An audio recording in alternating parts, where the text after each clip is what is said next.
Komisi Komunikasi Sosial Keuskupan Agung Jakarta mempersembahkan Oase Rohani Katolik yang dibawakan oleh para imam Keuskupan Agung Jakarta. Selamat mendengarkan. Selamat pagi para pendengar Oase Rohani Katolik yang terkasih. Berjumpa kembali di 98,3 FM Radio Cakrawala bersama saya Monica Ditilebit. Para pendengar yang terkasih, hari ini Jumat 7 Maret 2014 adalah hari Jumat pertama sesudah Rabu Abu. Dan telah hadir di studio Pastor Romanus PR. Selamat pagi Pastor Romanus. Selamat pagi para pendengar Oase Rohani Katolik dan Monik yang selalu dicintai Tuhan. Berjumpa lagi ya kita ya. Iya Pastor, akhirnya berjumpa kembali ya Pastor. Akhirnya berjumpa lagi, memang Tuhan tidak akan pernah memisahkan kita ini kelihatannya Pastor. Apa kabar ya Pastor hari ini? Berkat Tuhan baik. Puji Tuhan. Pokoknya selalu bersama dengan Tuhan, selalu bersyukur. Amin Pastor. Baiklah para pendengar Oase Rohani Katolik yang terkasih, kita akan memulai Oase Rohani Katolik kita di pagi ini dengan doa pagi. Dalam nama Bapa dan Putra dan Roh Kudus. Amin. Tuhan, kini Engkau kembali memberikan kesempatan bagi kami untuk selalu bisa berintrospeksi diri, terlebih di dalam hari-hari yang bisa kami katakan mengantar kami pada kesucian karena bisa bermati raga, berpantang dan berpuasa, tetapi juga mengolah hati. Semoga ya Tuhan kami bisa menjaga hati ini dari segala amarah, dari segala rasa benci, dari segala kecemburuan. Dan semoga kami juga dalam hari-hari ini juga semakin bisa dekat kepadamu demi Kristus Tuhan dan pengantara kami. Dalam nama Bapa dan Putra dan Roh Kudus. Amin.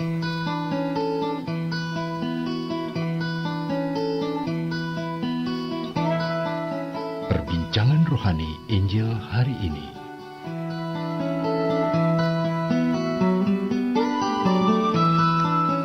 Para pendengar Radio Cakrawala yang terkasih, hari ini bacaan pertama kita diambil dari kitab Yesaya bab 58 ayat 1 sampai 9a.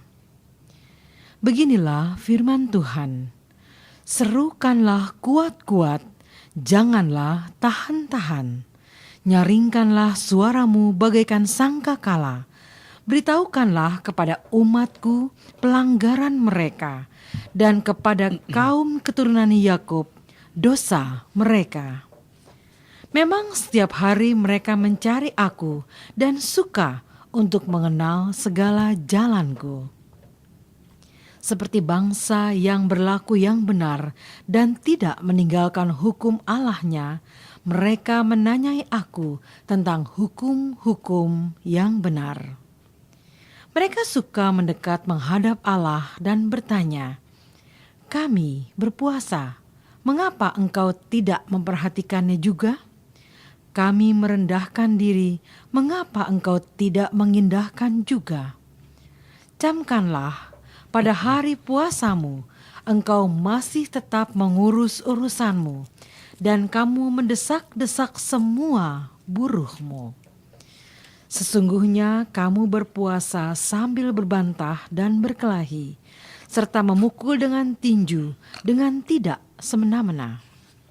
Dengan cara berpuasa seperti ini, suaramu tidak akan didengar di tempat tinggi. Inikah puasa yang kukehendaki? Mengadakan hari merendahkan diri, menundukkan kepala seperti gelagah, dan membentangkan kain karung serta abu sebagai lapik tidur? Itukah yang kau sebut berpuasa, mengadakan hari yang berkenan pada Tuhan? Bukan.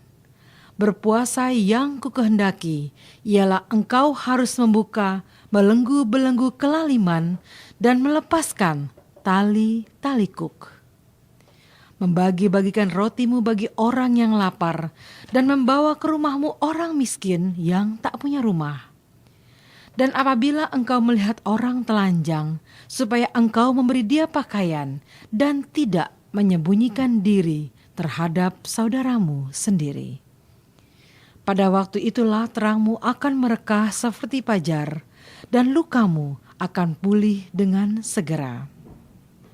Kebenaran menjadi barisan depanmu, dan kemuliaan Tuhan barisan belakangmu.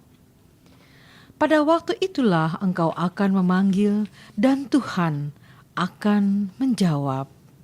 Engkau akan berteriak minta tolong, dan Ia berkata, "Ini aku." Demikianlah sabda Tuhan. Syukur kepada Allah. Para pendengar Oase Rohani Katolik yang terkasih, mari kita menanggapi bacaan pertama kita hari ini dengan Mazmur tanggapan. Hati yang remuk redam tidak akan kau pandang hina, ya Allah. Hati yang remuk redam tidak akan kau pandang hina, ya Allah. Kasihanilah aku, ya Allah, menurut kasih setiamu, menurut besarnya rahmat-Mu, hapuskanlah pelanggaranku. Bersihkanlah aku seluruhnya dari kesalahanku, dan tahirkanlah aku dari dosaku. Hati yang remuk redam tidak akan kau pandang hina, ya Allah. Sebab aku sadar akan pelanggaranku, dosaku selalu terbayang di hadapanku. Terhadap engkau sendirilah aku berdosa, yang jahat dalam pandangan-Mu kulakukan. Hati yang remuk redam tidak akan kau pandang hina, ya Allah. Tuhan, Engkau tidak berkenan akan kurban sembelihan. Kalaupun ku persembahkan kurban bakaran, Engkau tidak menyukainya. Persembahanku kepadamu ialah jiwa yang hancur. Hati yang remuk redam tidak akan kau pandang hina, ya Allah. Hati yang remuk redam tidak akan kau pandang hina, ya Allah. Para pendengar yang terkasih, setelah kita bersama-sama bermazmur tanggapan, mari kita menyiapkan hati kita untuk Injil suci. Tuhan sertamu dan sertamu juga. Inilah Injil Yesus Kristus menurut Santo Matius. Dimuliakanlah Tuhan. Pada sekali peristiwa datanglah murid-murid Yohanes kepada Yesus dan berkata, "Mengapa kami dan orang-orang Farisi berpuasa, tetapi murid-murid-Mu tidak?" Lalu jawab Yesus kepada mereka, "Dapatkah sahabat-sahabat mempelai laki-laki berduka cita selama mempelai itu bersama mereka? Tetapi waktunya akan datang, mempelai itu diambil dari mereka, dan pada waktu itulah mereka akan berpuasa." Demikianlah Injil Tuhan. Terpujilah Kristus.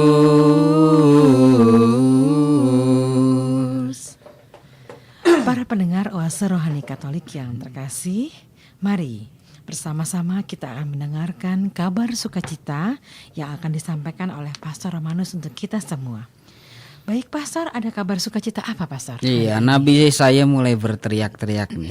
Iya, kelihatannya gitu ya Pastor. Nabi saya mulai berteriak-teriak, konteksnya memang pada saat itu dengan berhadapan dengan umat Israel yang katanya pilihan Tuhan, biji mata Allah. Iya, yang katanya mau setia, yang sudah rajin menyembah Yahweh. Tetapi ketika mendapat tekanan, ya hidupnya mulai agak susah, rezeki mulai seret, makan mulai susah. Mulai betingkah nih. Nah, kalau orang Sumatera bilang betingkah itu tahu nggak ya? Ya seenak-enaknya gitu. Gitulah pokoknya mulai cari hal yang lain, mulai nggak setia kepada Tuhan. Nah, maka Nabi saya mulai berteriak nih. Dia bilang, "Serukanlah kuat-kuat, janganlah tahan-tahan. Nyaringkanlah suaramu bagaikan sangkakala, beritahukan kepada umatku pelanggaran mereka dan kepada kaum keturunan Yakub dosa mereka. Memang setiap hari mereka mencari aku dan suka untuk mengenal segala jalanku, seperti bangsa yang berlaku yang benar dan tidak meninggalkan hukum Allahnya. Menanyai aku tentang hukum-hukum yang benar, tetapi sebaliknya apa yang mereka lakukan." Jadi Allah berbicara melalui mulut Yesaya untuk Tuhan mengatakan, udah sampaikan pesanku nih kepada mereka yang katanya, ya memang aku memilih dia sebagai anak-anakku, tetapi kok sudah mulai membelot. Sebenarnya di bacaan Yesaya dan nanti bacaan Injil itu, Monik dan para pendengar, itu sesuai dengan membantu kita untuk penghayatan masa-masa apa lagi? Pantang puasa Ya, ini pantang ya, Pastor, puasa. ya. Bahasa saya gini, ini masa-masa bersih-bersih. Introspeksi diri ya, Pastor ya. Jadi ya saya, ya Monik, para pendengar mulai harus bersih-bersih diri. Ya, berpantang dan berpuasa. Acap kali memang kita nanti akan jatuh memusingkan dengan pantangnya puasanya orang Katolik mumet, gitu. Itu sudah bertahun-tahun. Berkeluh kesah. Iya. Yang terpenting adalah niatan hati dari dalam. Monik punya niatan hati, saya juga punya niatan hati. Tujuannya untuk bersih-bersih. Dan bersih-bersih itu bukan omong kosong gitu loh. Tetapi memang pengen bersih-bersih. Yang suka nyatut apa ya? Mengambil milik yang bukan miliknya ya, Pastor. Yang biasanya korupsi ya. Korupsi maksudnya udah bertahun-tahun gak ketahuan, sudah terlanjur enak. Yuk, mulai hatimu harus diusik. Karena sudah jelas-jelas itu salah. Ya, betul. Yuk, bersih-bersih. Yang biasanya gampang ngomel, marah-marah. Darah tinggi biasanya. Darah tinggi. Ada juga yang darah tinggi dan darah rendah tetap marah. Tergantung sikonnya. Masa prapaskah kesempatan untuk bersih-bersih, memperbaiki. Yang biasanya ngegosip, ngomongin tetangga. Agak susah tuh, Pastor. Ya memang di satu sisi mungkin dia juga salah. Ya. Tetapi jangan, ya dalam kitab suci kan bilang, udahlah jangan menghakimi orang. Ya mulutnya agak mulai disumpal dulu lah. Tapi bukan sesuatu yang dipaksa, tetapi kesadaran. Yuk mulai bersih-bersih. Banyak lah. Maka saya pernah ketemu Monik dengan salah satu orang yang mengalami pertobatan. Sungguh hidupnya benar-benar tobat. Bukan hanya yang mengakui istrinya, tetapi semua orang di sekitarnya itu, wah itu dulu preman tenan Romo gitu. Tapi sekarang benar-benar bertobat. Lalu dia mengatakan seperti ini, Romo, kadang kita, ya para Romo semualah kan selalu mengharapkan kami itu awam baca kitab suci gitu. Tetapi di satu sisi membaca memang penting, Romo. Hanya yang paling penting itu adalah aplikasi sehari-hari.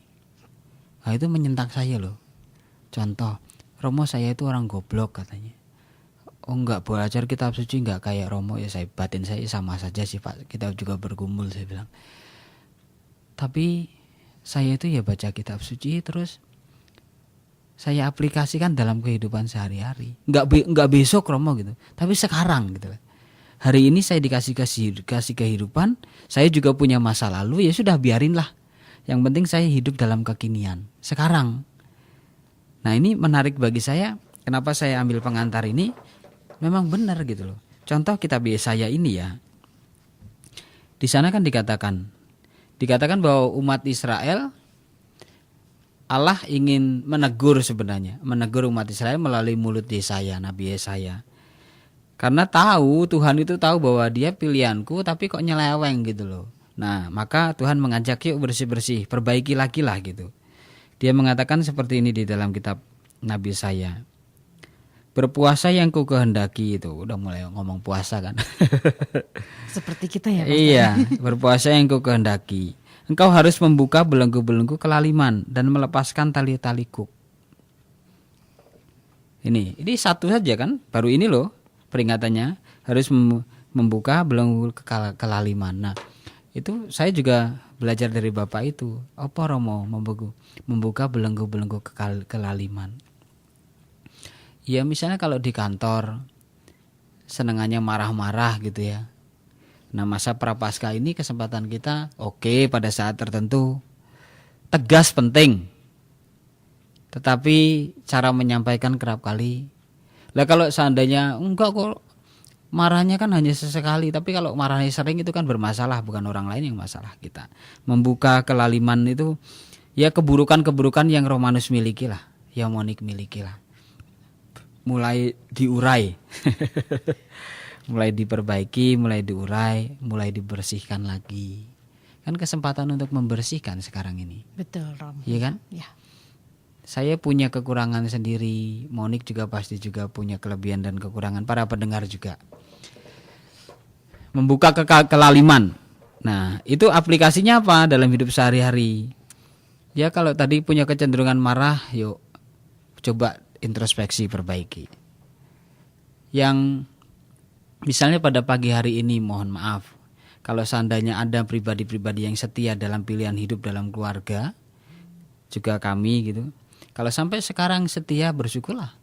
Tetapi kalau seandainya udah mulai sebenarnya iki agak nyeleweng-nyeleweng dan belum ketahuan, Mumpung belum ketahuan. itu maka ini membuka kelalimannya diterjemahkan sampai pada hal yang praktis sesuai dengan situasi saya.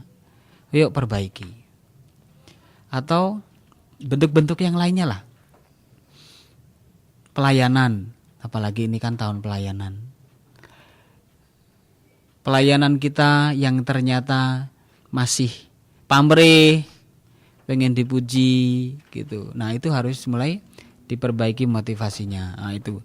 Maka harus diterjemahkan dengan situasi dirinya saya, situasi dirinya Monik, dan situasi dirinya masing-masing yang kita mendengar. Membuka kelaliman itu kan penting tuh. Sampai pada tataran praktis gitu. Melepaskan tali-tali kuk yang biasanya ngutangin orang. Rentenir gitu ya, Pastor. Ya ampun. pakai apa namanya itu? Bunganya yang tinggi gitu. Coba ingat nanti lehermu diikat sama Tuhan tuh suatu saat. Jadi yang selama ini misalnya kehadiran saya bersama dengan frater-frater. Kok kehadiran saya misalnya kok membuat frater-frater enggak nyaman yo. Jangan-jangan saya membuat mereka tidak damai gitu. Nah, itu juga introspeksi saya gitu loh. Harus saya perbaiki. Hati-hati. Saya mengatakan gini, Monik dan para pendengar. Hati-hati jangan merasa diri paling benar. Iya. Iya, Mas. Merasa diri paling baik, enggak ada salah. Bahkan juga kebal kritik. Nah, itu bahaya. Tanda-tanda kehancuran iya, lebih ya kayak gitu. Iya. Bagaimana kalau seandainya saya punya karakter yang seperti itu, saya harus perbaiki. Saya lemah gitu loh. Saya lemah dan saya harus berani memperbaiki itu. Nah, itu melepaskan tali-tali kuk yang biasanya contoh lah. Ada orang-orang tertentu yang dia datang itu membuat situasi entah di keluarga atau pertemuan lingkungan tuh seneng gitu, rame, damai gitu. Tapi hati-hati buat diri kita sendiri kalau kita datang itu membuat orang sepet. Yang membuat orang jengkel bukan hanya satu orang tapi kebanyakan. Berarti ada problem di kita pribadi. Ada apa gitu ya, Pastor ya? Kenapa orang jadi begitu? Iya, persis. Nah, itu kan harus melepaskan tali-tali kuk. Apa maksudnya? Melepaskan tali-tali kuk. Mungkin konteks pada saat itu adalah umat Israel yang juga ngomong bahwa dia setia tetapi ternyata tidak. Dan itu menggelisahkan orang-orang yang baik yang mau setia kepada Allah. Atau bahasanya adalah menjadi batu sandungan untuk perkembangan iman jemaat pada saat itu. Jangan-jangan kita juga nih, kehadiran kita di tengah-tengah umat, di tengah-tengah jemaat, jadi bukan menjadi contoh pembawa damai, malah menjadi batu sandungan. Nah, terus ini bagus sekali loh sebenarnya. Saya ini bukan main-main, memang benar-benar membagi-bagikan rotimu bagi orang yang lapar dan membawa rumahmu ke rumahmu orang yang miskin. Membawa ke rumahmu orang-orang yang miskin yang tak punya rumah. Nah, itu kan hayati saja. Ini saya hanya ingin mengajak kita dan para pendengar coba baca lagi pelan-pelan kisah Nabi di dalam Yesaya ini, satu persatu nanti diurai. Itu pasti akan kena di dalam hati masing-masing. Mungkin saya akan tersentuh dengan misalnya mengatakan melepaskan tali-tali kuk. Karena saya dalam introspeksi saya, kok saya bukan menjadi pembawa damai ya. Nah, gitu. Buat saya loh, buat Monik mungkin akan beda. Misalnya Monik tersentuh dengan membawa ke rumahmu orang-orang miskin yang nggak punya rumah. Nah, itu. Atau para pendengar akan bisa tersentuh dengan kalimat-kalimat dalam kitab Yesaya ini. Apabila engkau melihat orang telanjang, supaya engkau memberi dia pakaian, dan tidak menyembunyikan diri terhadap saudaramu sendiri. Nah, yang selama ini pelit gitu, duitnya medit.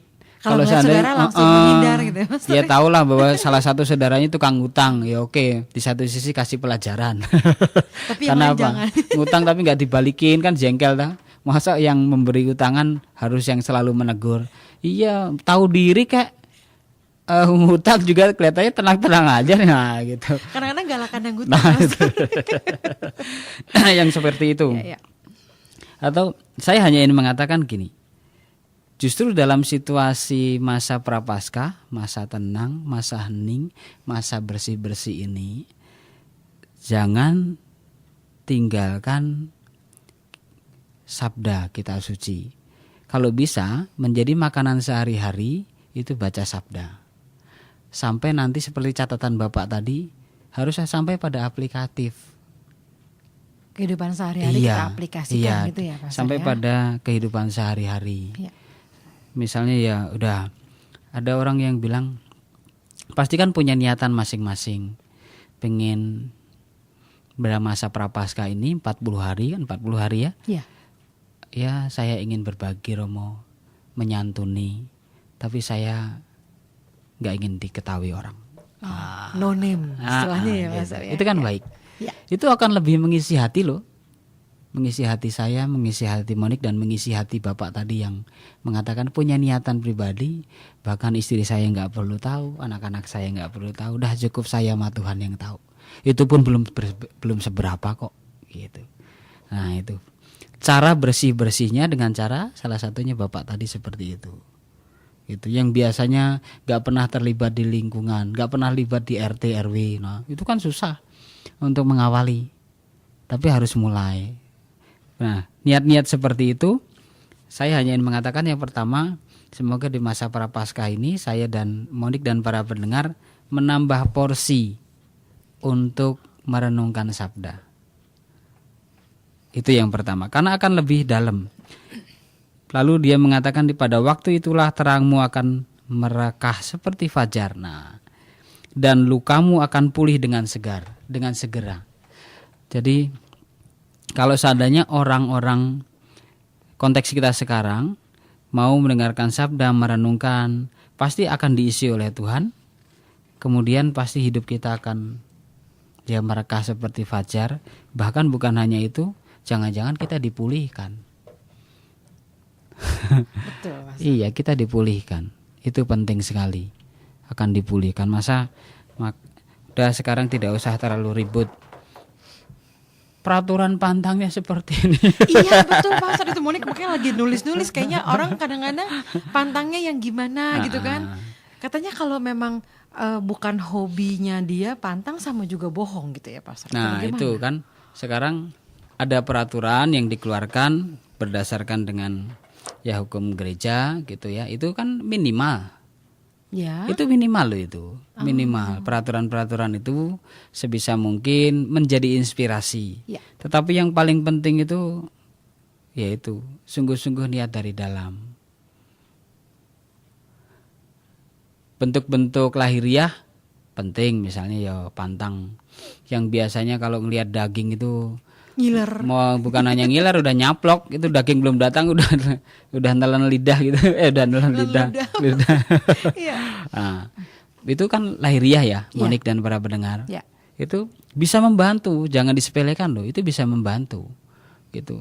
Ya bisa jadi kan yang biasanya makannya serampangan, semua diembat, kemudian leher udah mulai tegang-tegang. Kolesterol dan ternyata kolesterol. Jangan-jangan ini hari yang baik nih secara fisik, membantu. Nah itu kan penting juga. Nah, itu kan lahiriah. Atau lebih susah emang pantang garam. Iya Wah Pastor. itu susah sekali. Karena loh. hambar tuh sekarang bukan masalah susahnya, membantu enggak Romanus buat kamu. Kalau ada di rumah kan ada juga beberapa keluarga yang punya niatan itu pantang bersama. Bagus loh itu. Jadi ada satu keluarga yang mengatakan Romo, kami punya pantang bersama di samping menjalani 40 hari pantang puasa secara pribadi. Jadi kesepakatan dalam keluarga tuh. Betul Pastor ya. Jadi keluarga itu sering ya, karena keluarga yang relatif mampu memang selalu makan daging-dagingan. Nah itu selama 40 hari keluarga itu enggak. Jadi menu di rumah itu ya Pastor yang dihilangkan. Di keluarga itu, karena mereka sudah juga terbiasa ada makan bersama dalam keluarga. Ya. Nah itu membantu mendidik anak-anaknya. Anak-anaknya yang juga masih kecil-kecil dilatih, bahkan ibunya mengatakan, iya Romo, jadi itu pun kami membicarakan bersama, lalu kesepakatan bersama. Dan nanti dalam perjalanan, karena ini bukan hanya tahun ini yang dilakukan, beberapa tahun juga sudah dijalankan, sembari juga anaknya diajak komunikasi gitu. Kemudian orang tuanya menyemangati. Kadang malah kami dikritik ya sama anak-anak ya Romo gitu. Apaan ngajak rencana baik tapi masih ngomel, masih marah, nah gitu. Anaknya tahu tuh gitu. Nah itu pendidikan sederhana di dalam keluarga, terlebih di masa pantang dan puasa. Maka nggak usah terlalu diribetkan dengan peraturan. Nanti ngeribetin peraturan udah lewat minggu pertama, lewat minggu kedua, habis itu belum ngapa-ngapain. Malah jadi nggak puasa dan pantang ya Pastor ya. Gitu. Nah ini pesan ini pun bukan hanya untuk para umat, tetapi kami juga para romo, biarawati kan kerap kali ya sok omong tapi sebenarnya kadang nggak ngelakuin. Iya. Itu kalau boleh dibilang kan Romo juga manusia. Ya jangan ngomong itunya. Ya memang manusia emang selama hidup di dunia ini. Tapi juga pertobatan ini untuk kita semua. Betul. Kita semua. Ya. Sehingga saya dua hal lah dari inspirasi Yesaya ini yang saya katakan pertama gini. Selalu dalam kehidupan sehari-hari pegang kitab suci, baca kitab suci, merenungkan kitab suci sampai pada aplikatif. Pasti ada inspiratif, pastilah. Sehingga sabda ini, bacaan ini menguatkan saya. Oh iya, kok hari ini saya jengkel sekali ya. Pengennya marah terus. Ingat sabda. Jagalah amarahmu. Oh iya, tenang gitu. Misalnya ketemu dengan orang yang menyakiti hati gitu, pengennya menghindar. Lalu ingat ada sabda mengatakan, bahkan cintailah musuhmu dan doakanlah dia. Karena lebih berarti ya katanya Pastor gitu. ya. Walaupun belum selesai perkaranya. Iya memang. Tapi kan sabda menguatkan gitu loh. Nah itu yang pertama Monik. Dalam hari-hari berpantang dan berpuasa ini, secara lahiriah kita mempunyai niatan, tetapi jangan tinggalkan sabda. Untuk saya juga seperti itu, pasti ada inspirasinya. Lalu yang kedua, semoga kita juga tidak terjebak dengan aturan-aturan yang memang gereja sifatnya kan membantu. Betul. Dan Pastor. itu minimal. Ya. Maka tumbuhkan niat-niat secara pribadi supaya apa? Nanti ketika kita merayakan Paskah kita juga menjadi pemenang. Dan bukan hanya selesai setelah Paskah selesai, tapi kita terus berlanjut sampai Paskah berikutnya. Inilah kesempatan kita bersih-bersih. Nabi Yesaya mengingatkan kepada kita, bagus banget. Iya. Baik Pastor Romanus, terima kasih banyak untuk sharingnya. Tanpa terasa Pastor, kita harus berdoa malaikat Tuhan bersama-sama. Baiklah para pendengar Oase Rohani Katolik yang terkasih, bersama dengan Pastor Romanus PR, kita berdoa malaikat Tuhan.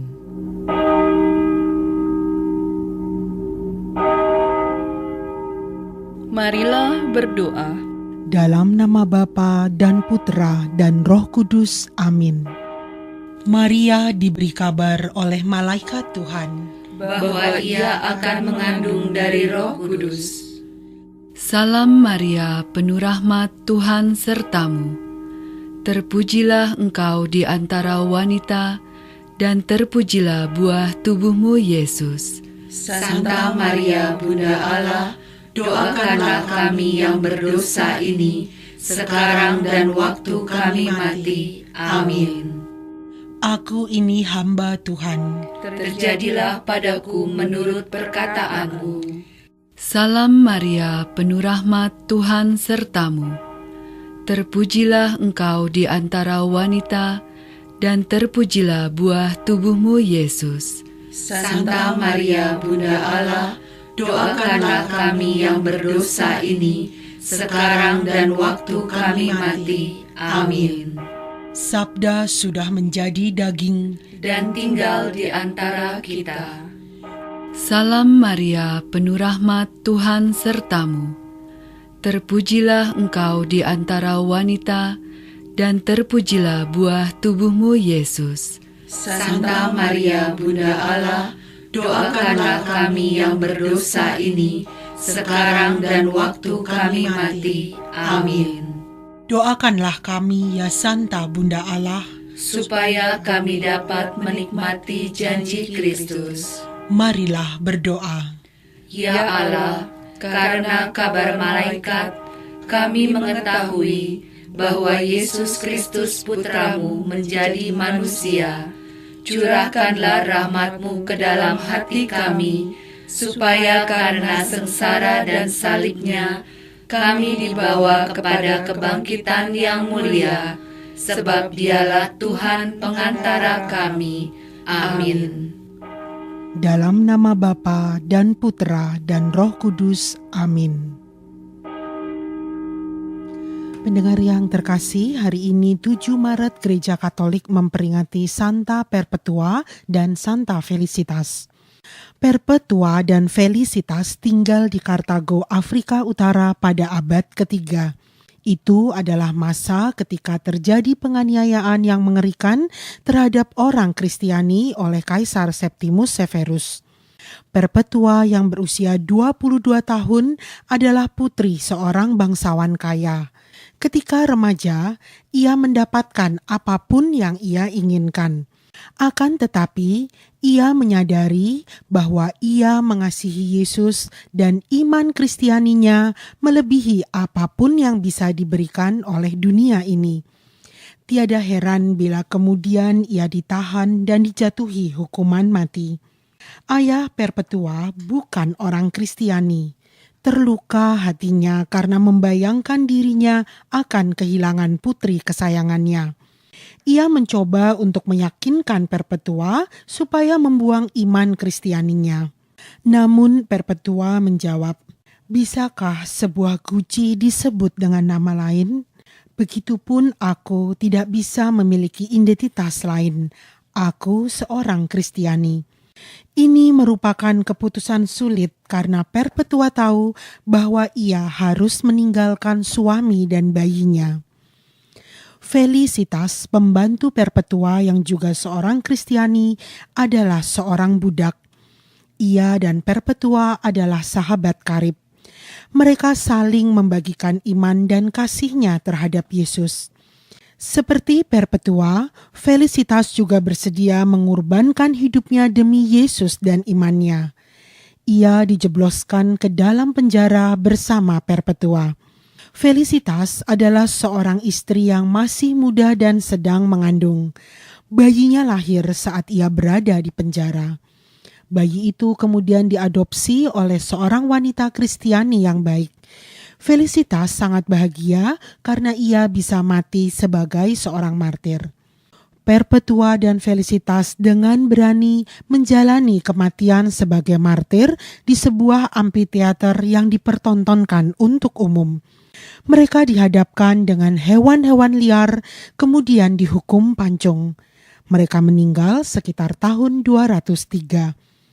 Demikianlah pendengar yang terkasih, hari ini 7 Maret, Gereja Katolik memperingati Santa Perpetua dan Santa Felicitas.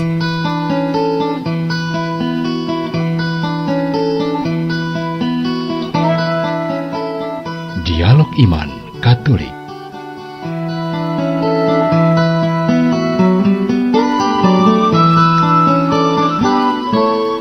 Pendengar Oase Rohani Katolik yang terkasih, setelah kita bersama-sama berdoa malaikat Tuhan bersama dengan Pastor Romanus, mari kita akan mendengarkan kabar sukacita hari ini yang diambil dari Injil ya Pastor ya? Ya, dari Injil hari ya. Ini ada kabar sukacita apa Pastor?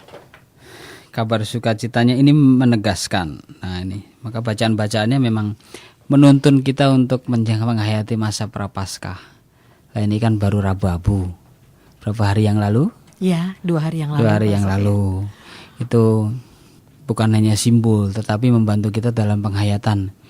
Kenapa kok ketika Rabu-Abu atau masa Prapaskah dibuka dengan rabu-abu, Penandaan ya kan? abu ya Pastor. Di dahi, ya. toh? Iya. Di dahi. Apa artinya, apa maknanya? Ya nggak usah pusing-pusing. Dari sederhana ketika entah imam, entah prodiakon ketika mengatakan kamu berasal dari Abu dan kembalilah menjadi abu. ke abu. Ya. Lalu yang kedua atau bertobatlah dan percayalah kepada Injil tuh. Injil yang diingat ya. Gitu. Maka itu ingat loh, bertobatlah dan percaya kepada Injil. Nah, pegangan kita sebagai orang Katolik kan salah satunya sabda kitab suci. Maka saya mengajak tadi yang pertama, ini kesempatan kita belajar misalnya dari orang saudara-saudara kita muslim ya. Ketika mereka menjalani masa puasa itu, mereka juga ditambah porsinya juga untuk membaca Al-Quran loh.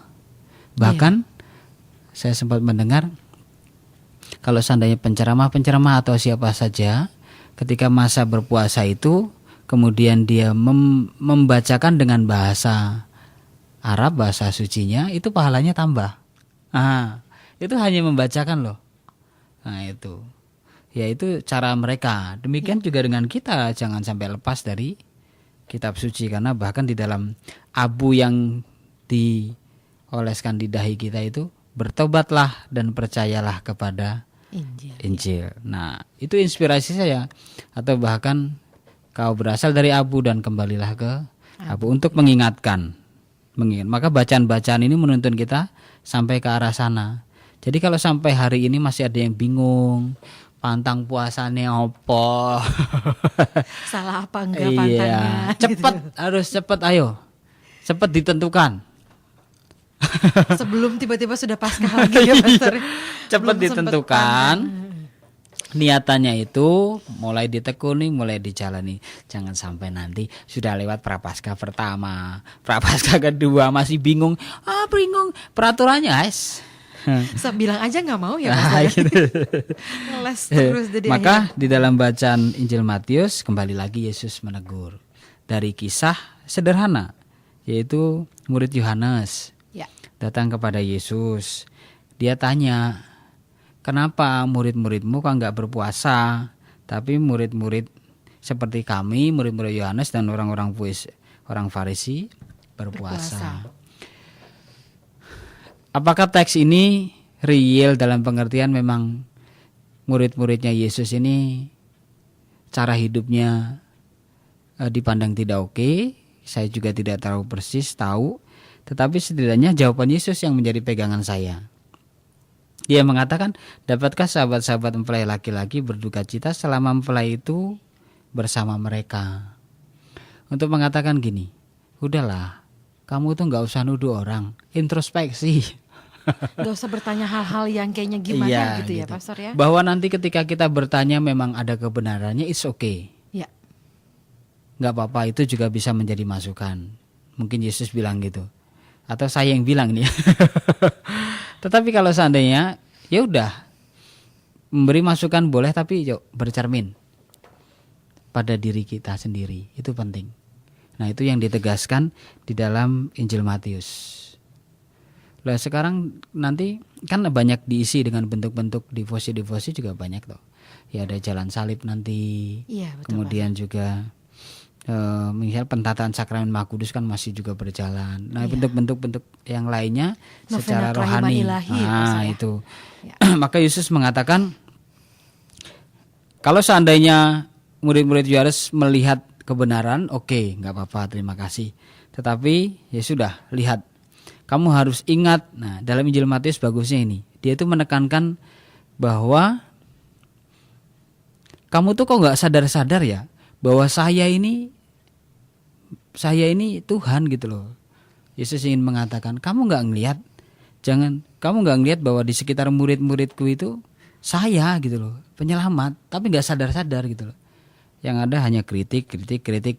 Komplain terus ya Pastor. Ini sehingga Yesus mengingatkan, bahkan dia mengatakan di sana kan dia sebagai mempelai, sebagai mempelai, dan itu yang menjadi inspirasi besar dalam bacaan ini. Itu sementara. Baik Pastor, terima kasih banyak Pastor sharingnya. Ya. Lalu sebentar sore kan kita jalan salib pertama. Oh Pastor, iya, ya. benar. Monik mau tanya tentang sejarahnya jalan salib Pastor. Ya, Bagaimana tuh? jalan salib itu mulai di mohon maaf. Ini sebenarnya sebuah bentuk devosi ya. Atau dikatakan kan ada ungkapan Via Dolorosa. Jalan sengsara tuh. Iya, jalan penderitaan. Jadi saudara-saudari yang pernah sampai di sana gitu, apalagi ya mungkin tidak sedahsyat dulu ya, kita diajak untuk memanggul salib Yesus bergantian di jalan Via Dolorosa itu, yang sekarang banyak pertokoan.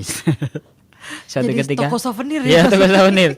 Suatu ketika pagi-pagi itu pas kebetulan saya diberi berkat untuk sampai di sana juga. Pagi sampai di situ, kemudian dibuka dengan misa, kemudian mulai jalan. Jalan itu melewati keramaian pasar gitu kan. Suatu ketika kan perhentian-perhentian itu ada di atas tulisan gitu kan, ada. Sterilisasi Lalu, gitu ya Pastor ya. Ketika mulai berhenti, mulai berdoa gitu. Iya. Yang pemilik tokonya pakai bahasa sana. Intinya gitu, go, pergi, cepat gitu. Gitu aja udah. Kita aja ya ampun kok begini ya gitu. Sampai ada beberapa yang sempat mau marah tapi piye gitu. Itu membayangkan sampai ada yang bilang, ibu-ibu, Romo, kita aja baru diginin kok udah jengkel ya, kok udah mau marah ya. Dulu gimana ya Gusti Yesus ya Romo. Langsung oh iya juga ya gitu. Itu baru sederhana, hanya diusir-usir gitu lah. Itu Yesus sampai dicambukin, dipukulin seperti itu. Nah, itu bagus, sederhana. Itu Via Dolorosa, jalan penderitaan. Sebenarnya cara doa ini, devosi ini berkembang itu dimulai dari Santo Fransiskus Assisi ya, yang menyebarkan, mempunyai bentuk-bentuk itu. Terbentuknya sampai ada perhentian-perhentian. Itu muncul di abad-abad setelah ya. Kemudian diyakini bahwa banyak membantu orang untuk menghayati kesengsaraan Yesus, bahkan mengisi rohani terus berkembang sampai sekarang. Sederhananya itu Santo Fransiskus Assisi yang mencoba untuk menumbuhkan devosi ini sampai sekarang kan sangat membantu kita ya, membantu kita. Ada yang dalam penderitaan Tuhan ya Pastor. Bukan hanya masa Prapaskah ini bisa dimunculkan, tapi juga misalnya ada beberapa waktu yang lalu pasangan suami istri yang sudah menikah lebih dari 7 tahun pengen sekali diberi momongan. Lalu saya ngelihat itu, kok selalu berdua tapi dalam gereja. Suatu ketika saya ngintip, ternyata mereka sedang jalan salib. Itu kan membantu. Iya, berdua mereka, berdua pakai buku puji syukur itu kan ada panduannya. Iya. Lalu suatu ketika terus saya temuin, sebenarnya saya sudah tahu. Lalu bilang, selamat pagi, kok rajin sekali. Saya selalu melihat, iya Romo, kami punya niatan, pengen banget diberi momongan gitu. Terus doa apa? Romo kami jalan salib. Bener nggak ya Romo? Loh, doa apa saja ya, yang penting kan niatnya gitu. Iya Romo, saya takutnya kan kami minta momongan kepada Tuhan kok malah jalan salib, nggak ke Bunda Maria misalnya gitu loh. Ya, silakan saja gitu. Yang terpenting bahwa itu membantu untuk sampai memurnikan permintaanmu untuk mendapatkan momongan itu. Berani nggak sampai pada titik juga berserah dong. Berserah gitu. Nah, oh iya Romo, saya takutnya kami doanya salah. Nggak ada yang salah doa mah, saya bilang. Intinya niatnya itu iya, ya Pastor gitu. ya. Nah itu sejarahnya Monik. Dari saya ingin mengatakan kalau tadi Monik tanya tentang sejarahnya, ya bersyukur atas kehadiran Santo Fransiskus Assisi. Bahkan itu juga menjadi pilar rohani spirit dari Paus kita Paus Fransiskus. Ya. Dari kesederhanaannya. Dan itu memang inspiratif. Maka itu yang menjadi kekayaan gereja Katolik. Ada jalan salib, ada juga yang menjadi sarana nanti ya setiap Jumat kan pasti ada. Entah di paroki, entah di stasi-stasi gitu. Kadang ada yang benar-benar berjuang mau ikut jalan salib sampai di kantor ya sebenarnya jam belum pulang terus pulang. Hajir dulu. Untuk jalan salib gitu. Nah, bahkan petugas-petugas liturginya juga harus persiapan. Bapak prodiakonnya atau katekis, ada misdinar. Dulu saya senang sekali itu tugas jalan salib itu megang salib gitu. Wah, bangga banget gitu, senang gitu. Nah itu, ini juga membantu sarana untuk mengisi jam-jam suci selama kita 40 hari untuk berpantang dan berpuasa. Suatu ketika nih ada contoh, ada kisah.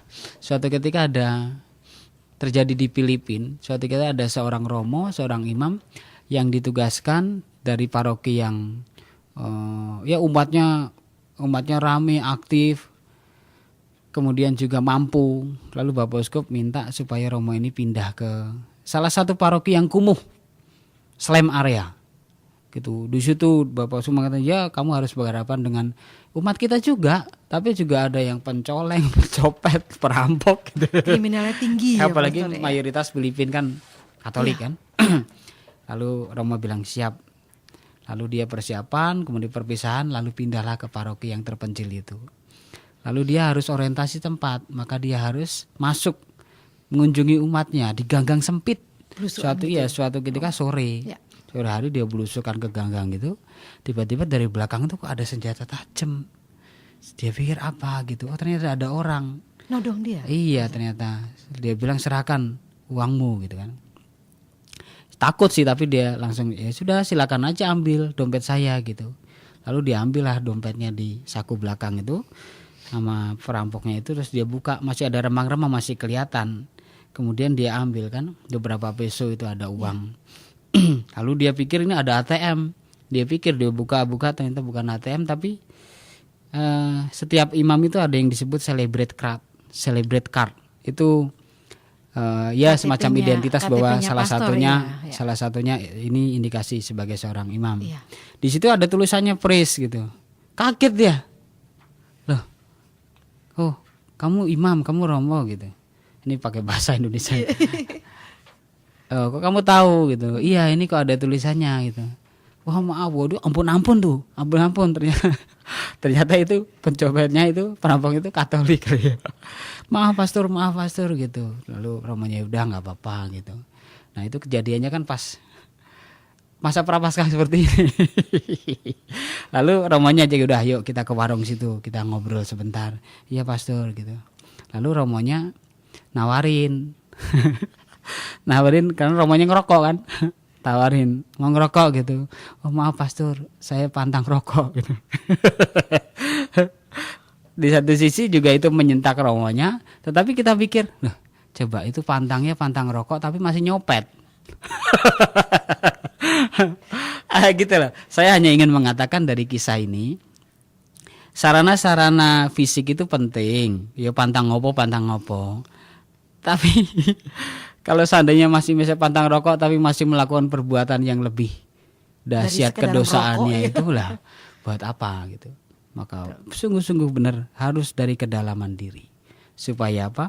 Masa-masa bersih-bersih ini, penyucian ini, nanti pada saatnya saya, Monik dan para pendengar sungguh-sungguh menjadi pemenang. Jadi enggak ketika nanti malam Paskah itu malah sungut-sungut sedih gitu ya. Ya Tuhan mohon maaf karena saya masa prapaskah ini enggak serius. Nah ini kan baru hari-hari pertama toh, belum terlambat gitu loh. Baru minggu pertama ya. Iya belum terlambat. Jangan sampai seperti kisah tadi gitu. Jangan sampai juga nanti kita dikritik oleh Yesus. Kamu tuh enggak sadar, enggak mengenal saya ya. Oke, sarana-sarana pantang puasa penting. Tetapi Yesus mengatakan ingat, selama mempelai masih bersama mereka tidak akan melakukan itu. Nanti pada saatnya. Nah pada saatnya itu dia mengatakan pada waktunya akan datang mempelai itu diambil dari mereka dan pada waktu itulah mereka akan berpuasa. Benar, setelah Yesus nanti dalam kisah sengsara kemudian wafat dan bahkan mengalami kebangkitan, para murid mulai berjuang. Iya kan? Betul, bahkan betul. Juga ada yang siap mati disalib ya. Seperti sang guru tetapi tidak layak sampai mati disalib dibalik salibnya. Iya, Santo Petrus ya. Santo Petrus. Itu, iya. Ingat bahwa mereka pada saat itu puasa sungguh-sungguh puasa. berani berkorban. Itu Monik dan para pendengar. Terima kasih banyak Pastor sharingnya Pastor. Artinya memang ya ngapain juga puasa yang kecil-kecil kalau yang besarnya masih dilakukan. Iya benar. Pantang rokok tapi garam. masih korupsi. Pantang garam di rumah tapi di luar masih makan. Tetap aja makan garam di luar. Iya. Ketahuan sama istrinya, iya suami saya di rumah tuh, wah ternyata di luar habis break kerja siang ya makan apa aja. Nggak ketahuan. Bukan itu maksudnya gitu loh. Bukan hanya pamer mau dipuji, nggak ada gunanya itu. Baik Pastor, terima kasih banyak Pastor sharingnya. Baiklah para pendengar Oase Rohani Katolik yang terkasih, tanpa terasa waktu jualah yang memisahkan kita. Sebelum kita menerima rahmat dan berkat Tuhan kita Yesus Kristus melalui perantaraan Pastor Romanus, mari kita akan berdoa, doa tahun pelayanan 2014 ini. Bapa kami di surga, kami bersyukur karena Kau pilih kami untuk hidup bersaudara, saling berbagi dan melayani. Putra-Mu Yesus Kristus bersedia mengambil rupa seorang hamba. Cinta kasih-Nya agung dan mulia. Ia rela wafat di kayu salib untuk melayani keselamatan umat manusia. Bimbinglah kami dengan Roh Kudus-Mu, agar kami bertekun mewujudkan ajaran-Nya, supaya kami lebih suka melayani, bukan dilayani, supaya kami berbela rasa bagi yang menderita, supaya kami melayani dengan tulus dan gembira. Tuntunlah kami agar mampu berbagi harta dan talenta, waktu dan tenaga untuk mewujudkan pelayanan penuh kasih bagi sesama yang lemah, kecil, miskin, dan tersisih. Bunda Maria, Bunda kami, doakanlah kami agar makin mampu melayani, diresapi semangat pelayanan Putra-Mu sendiri, demi Kristus Tuhan dan pengantara kami. Amin. Tuhan sertamu Dan sertamu juga. Berkat Allah semoga di hari-hari yang baik dan suci ini, kesempatan kita untuk bersih-bersih hati bisa kita jalani dengan keteguhan, dengan bermati raga, dan juga dalam berkat Tuhan, dalam nama Bapa dan Putra dan Roh Kudus. Amin. Demikianlah Oase Rohani Katolik yang dipersembahkan oleh Komisi Komunikasi Sosial Keuskupan Agung Jakarta yang dibawakan oleh para imam Keuskupan Agung Jakarta. Tuhan memberkati.